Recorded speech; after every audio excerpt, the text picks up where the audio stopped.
Good evening, viewers and listeners. Welcome to another edition of this program, Serving the People, brought to you every Wednesday evening at 6:30 p.m. on SVG TV by me, your host, Mrs. Anissa Batiste, Senator for the New Democratic Party. Please let us start with a word of prayer. Loving Father in heaven, do bless me as I speak the truth to the people concerning the cries of our farmers and our women. And may we be enlightened and work together to eradicate the problems with which we are faced. In Jesus' name I pray. Amen. And now, my dear people, let me remind you that if you wish to contact us, you may send an email. The address is servingthepeople.ab@gmail.com, or you may call me at telephone number 528-1015. This evening's program, we wish to look at our farmers and our women's cry. And in the first segment, I want us to discuss briefly the issue concerning the farmers, the banana farmers in particular, that is facing us. We did a program before where we took a look at it. We gave you the views of the farmers on the picket line.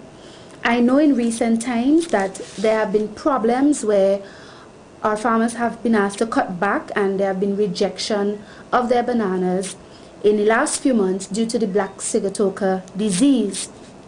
And recently there were talks or suggestions to suspend the shipment of our bananas due to the poor quality. Well, I wish to point out a very important fact on this TV program for you all, and it is something I want us not to lose sight of. The fact has to do with the government's responsibility in disease control where the banana is concerned, the banana plant. And I want to refer to the law of St. Vincent and the Grenadines. It is called the Banana Industry Act of 2009. And this law, its objective was three parts. One, to repeal the Banana Industry Restructuring Act of 2001. Two, to make provision for the dissolution of the St. Vincent and the Grenadines Banana Growers Association. In other words, this act caused the BGA, the Banana Growers Association, to be dissolved. And three, to facilitate the improvement of the banana industry in St. Vincent and the Grenadines and for other related purposes. This was the purpose to which the ULP administration passed the Banana Industry Act of 2009. They wanted to improve the banana industry, they say. Now, in this law, we are told in Section 3 of the Act, and this section is called Responsibilities of the Minister. And it plainly tells us, and I'm going to read to you what it says. Subsection 1, Section 3, Subsection 1. The Minister is responsible for the general administration of this Act. 2. In particular, it is the responsibility of the minister to, and clause B says, prevent, control, or eradicate pests that affect the cultivation of bananas or banana plants. Then when you go to Section 4, Subsection 1, it says, for the purpose of the proper discharge of the responsibilities and functions of the minister under this Act, there shall be established in the ministry a division to be known as the Banana Division, which division shall be under the supervision of the Chief Agricultural Officer. So we are told that there would be a Banana Division. It would be under the supervision of the Chief Agricultural Officer, and this arm, the Banana Division with the Chief, would be responsible for discharging the responsibilities and functions of the minister, which I just read for you. One of his responsibilities and functions, according to Section 3, Subsection 2, Clause B, is to prevent, control, or eradicate pests that affect the cultivation of bananas or banana plants. One of such pests is the black sigatoka. Now the thing is here, what we are seeing, and I want this to be made clear, it is a matter of law, my dear people. It is a matter of law passed in the Parliament that the very Minister of Agriculture has been named responsible through the Banana Division and the Chief responsible for controlling black sigatoka and other diseases that affect the banana plant. So when we hear all this talk about the poor quality of the bananas, which have been identified as being affected primarily by the black sigatoka disease, and we understand that the Ministry of Agriculture and the minister have accepted that they did not spray the banana plants when they should have in order to contain the disease of black sigatoka, we must recognize that the responsibility therefore lies directly with the minister through the banana division. It lies with him by law that they failed to spray the bananas. They did an illegal act, if I should put it that way. They broke the law. They failed to carry out their responsibility, the minister, on the law, and as a result they are responsible and to be blamed for the suffering that the farmers are going through. And I really wanted to point it out to you that it is in the very law that they themselves passed in the parliament, the Banana Industry Act of 2009. Therefore we see that we have to put the blame, the responsibility, squarely at their feet. And what it shows us is that the ULP administration's policy, which they brought into law in the Banana Industry Act 2009, that is bringing the management of the banana industry, including the all-important disease control duty, under the minister and the Ministry of Agriculture, claiming that it will facilitate the improvement of the banana industry in St. Vincent and the Grenadines. This policy action has been a failure, because that move to dissolve the Banana Growers Association, the BGA, and to bring disease control duty under the minister in the ministry has proven to be a failure. The ministry clearly could not access funds when it needed to buy the material to spray the bananas, and as a result the farmers suffered. The poor quality bananas going out has caused suggestions over time for the suspension of these bananas being sold through Infish, and we have the suffering of our farmers today. We have our farmers cry. This is an indictment on the ULP administration, for which they should really be paying compensation to the farmers, not just assistance. And again, Minister Montgomery Daniel, you should really go for your failure to keep the very law that your government passed. Now look at this clip again on Timurex Gold, a product being used by Belize and other countries around the world, South American countries, in treating their bananas for black sigatoka. And I'm encouraging us to research it and consider using it, because it claims to give bigger yields, more leaves on the banana tree, the plant, and therefore bigger yields, and it can help our farmers. Why don't we consider it? Take a look.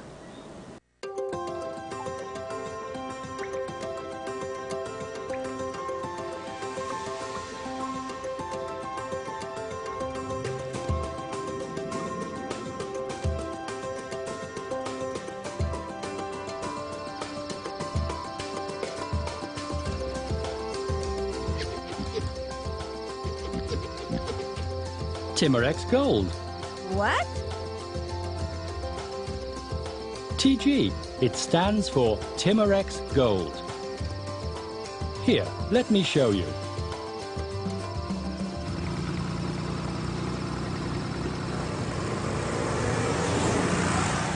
Timurex Gold is the next generation in field-proven, residue-free biofungicides for the control of black sigatoka.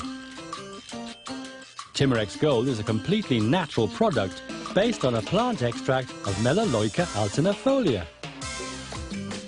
Mela what? Exactly, Melaleuca alternifolia. It's like a plant helping a plant. What makes Timurex Gold the best solution on the market is that it's not just preventative, but curative as well. Its unique multiple mode of action penetrates deep into the leaf. Here it breaks through the wall of the spore cells and destroys the cell membrane. The loss of cytoplasm severely compromises respiration and ion transport and leads to cell death. This process eliminates pathogenic colonies, prevents germination, and suppresses lesion development and expansion.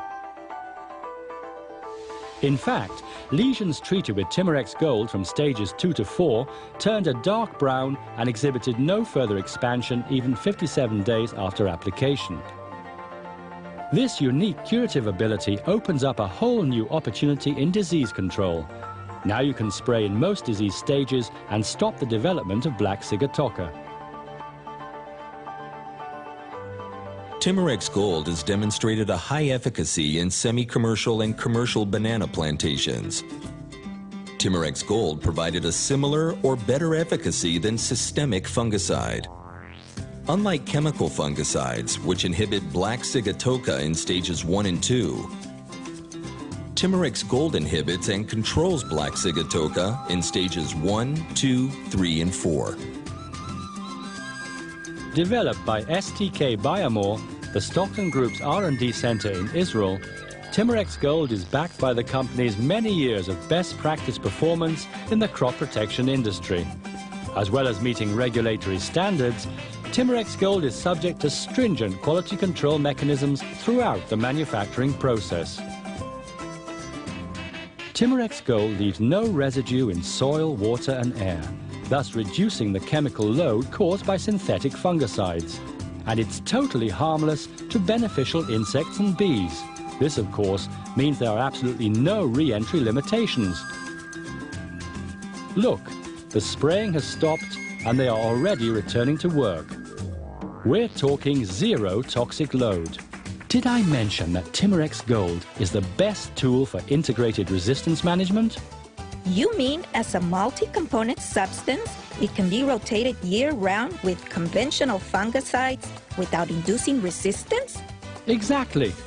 And this compensates for the loss of sensitivity in other fungicides.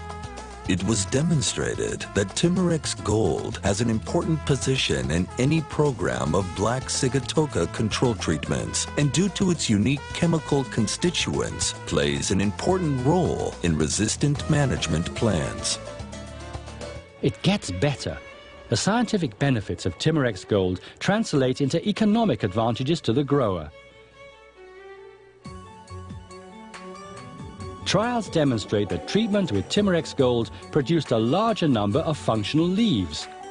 This resulted in heavier bunches with a greater number of hands. In other words, increased profitability. Neat. One more thing, this isn't just happening in just one banana plantation, but across all South Central America and Asia. The Stockton Group operates across 5 continents. And with an integrated network of companies and representatives in over 35 countries, it provides resources and support wherever you are located.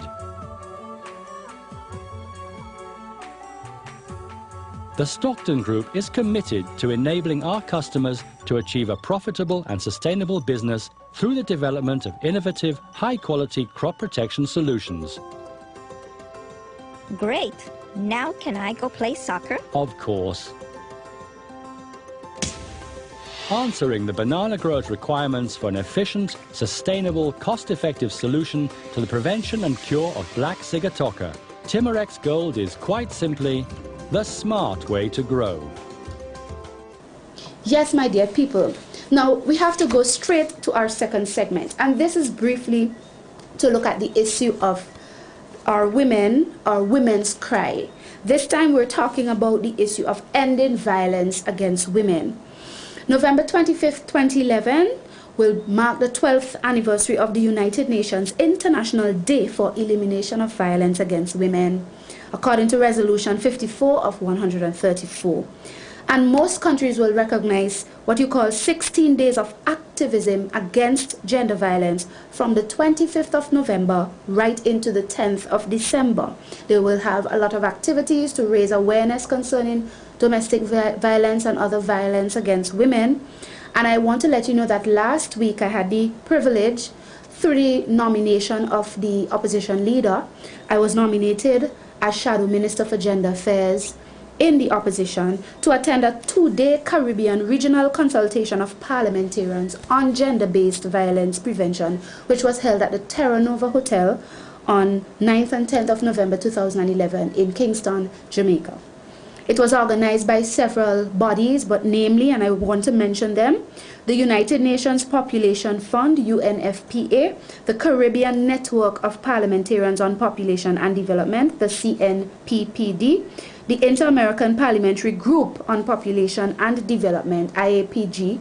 You also had the United Nations Secretary General's campaign, Unite to End Violence Against Women, and other UN and Caribbean institutes. Of note was the fact that our very own Vincentian young woman, Dr. Halima Dishang, who currently works at the Institute for Gender and Development Studies in UWI at Cave Hill campus. She was present and she made a presentation concerning the impact of culture and history on gender-based violence. And we also had persons from UNAIDS office and so on. And you will see some of these persons with me in photographs that were taken at the 2-day consultation. Now, I want us for the next 5 minutes or so to look briefly at the issue of our country's position. We don't have a lot of time to go into the facts, but I know lately there were some articles from the Canadian press describing St. Vincent and the Grenadines as being an unsafe place for women to live, based on the statistics that exist showing that there's quite a number of violence against women in our countries, including domestic violence, including rapes and other forms of sexual violence. And I just want to say to you, my dear people, that this is a national problem, but it's also a global problem. It's happening all over the world. But here in St. Vincent and the Grenadines, we seem to be seeing an increase based on the statistics, not only an increase of reporting, but an increase of incidents. And we have to face the reality and we have to look at solutions seriously. We need to have a massive public awareness drive on this issue of calling people to unite to end violence against women. Following the United Nations campaign, we need to strengthen our legislation to do things like, for example, strengthen the mandatory council for counseling of our men who are found in these things. There's a program that has been said to have success in Grenada. It's called the Batterers Intervention Program, and it is facilitated by the group called UN Women, formerly UN UNIFEM, in Barbados. Their office is in Barbados, the Caribbean office. And this Batterers Intervention Program makes it mandatory for men who are found in these things to attend counseling so that they can get assistance to be rehabilitated where possible. And it is so mandatory that whether or not the man attends the counseling can be what you call a mitigating factor in his sentence. In other words, the judge will take into consideration, if he went to counseling, to decide what kind of punishment he should get for his act. But it is an attempt to rehabilitate the men, which is important. We need to target our men folk in the sense of reaching out to them and educating them on becoming partners with us in fighting against violence against women. We also need to call upon the government, which we in the opposition have been doing through parliamentary questions and otherwise, to seriously put in place the structures to protect victims of domestic violence and other abuse, because for so long we've been hearing about a crisis center, but up to this day we cannot hear about its functioning. Granted, we understand such institutions have to be kept sort of like on the low, because you don't want the perpetrators to know where the people are being housed and secured. However, the fact is the government has been promising it since about 2009 and they have failed to implement it. And this is a problem. It needs to be given priority, because some of these women who have died at the hands of spouses and boyfriends in domestic disputes probably could have had their lives saved today had they had a place to which they could have run for refuge and for security and protection. Okay, and I want you to consider some of these ads at the end of this program, which have been developed as public service announcements by the campaign, the UN Women and the Unite to Stop Violence Against Women campaign of the United Nations, where we have cultural artists, soca and other artists, reggae and so on, in the region, including our own singer, Kiyoko Cruikshank, gospel singer, who did short ads telling people, let's unite to stop violence against women. We also have men artists calling upon other men and other people to stop violence against women. So take a look at one or two of these ads as we end this program.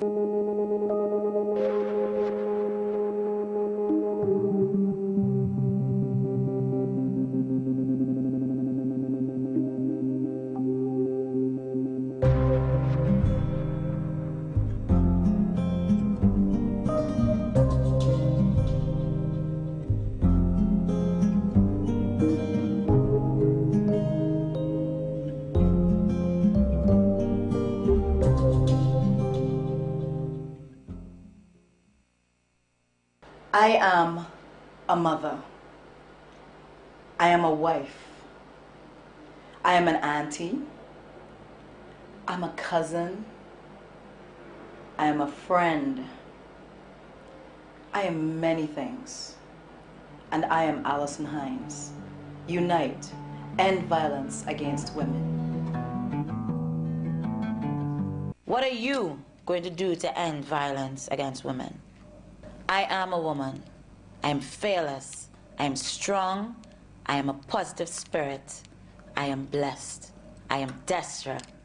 As women, we need to remember that we are strong and we're in charge of ourselves. If we want to end violence, we as women need to be empowered. Empowering yourself and others that look up to you, empowering your children, passing on that baton to your kids, your daughters, more or less, and letting them know that, listen, being empowered is very important. Become that empowered statement as you walk through life.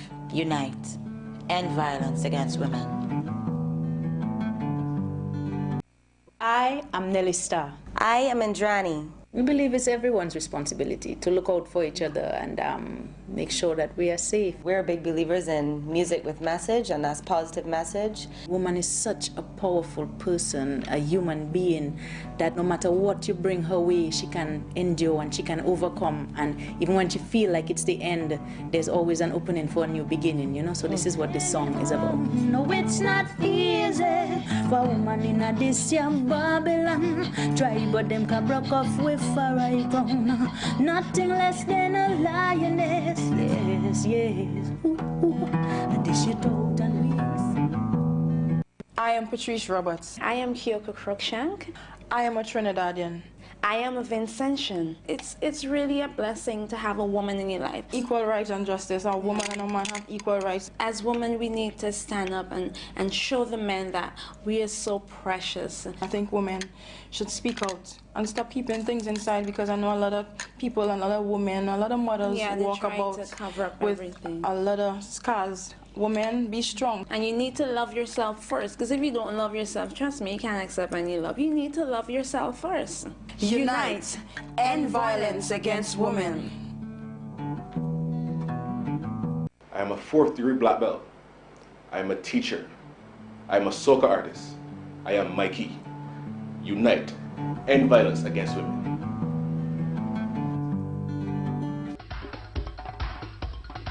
No is no in any language. No. En. Le. Bu. No. Oh no. Teke. Nie. No. Yo. No. What? Yeah. No. No. Take action. Say no. Unite to end violence against women.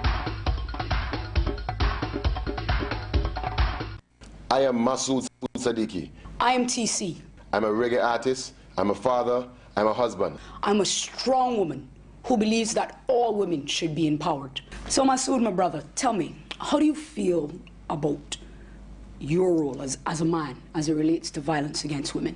It is, our responsibility to be loving, caring, supportive, and to encourage our women. We're here to encourage, each other to harmonize and to unite. I agree. All of us deserve love and respect, and there's no need for violence. So to my brothers, and to all our sisters, let us unite. End violence against women. Yes, those are the messages to us. We all have to get involved. We all have to use our influences and talk about this more, do interventions more, and everybody can be involved. The community, the villages, the social workers, the police officers, the church folks, the individuals who are just another individual who's concerned about the problem. You don't have to be in government, you don't have to be in opposition.